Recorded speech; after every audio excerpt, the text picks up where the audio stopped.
2007 সালের 20শে অগস্ট ঢাকা বিশ্ববিদ্যালয়ের ছাত্রদের সাথে সেনা সদস্যদের কথা কাটাকাটি হয় খেলার মাঠে।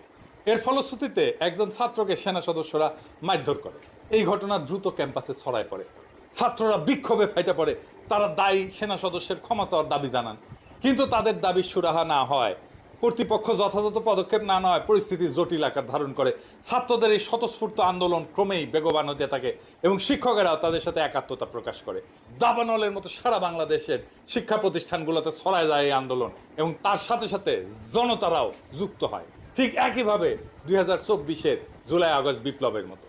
ছাত্রদের শান্তিপূর্ণ আন্দোলনে আইন শৃঙ্খলা রক্ষাকারী বাহিনী, বিশেষ করে পুলিশের বল প্রয়োগের ফলে পরিস্থিতি ভয়াবহ রূপ নেয়। সারা দেশ ফুঁসা ওঠে, ঠিক বর্ষা বিপ্লবের মতোই একই ঘটনা একই রকম ভাবে ঘটছিল। সব সরকারি স্থাপনা একের পর এক আগুন লাগায় দেয় বিক্ষুব্ধ ছাত্র জনতা। এই ছবিটা সেই সময়ের এক আইকনিক ছবি।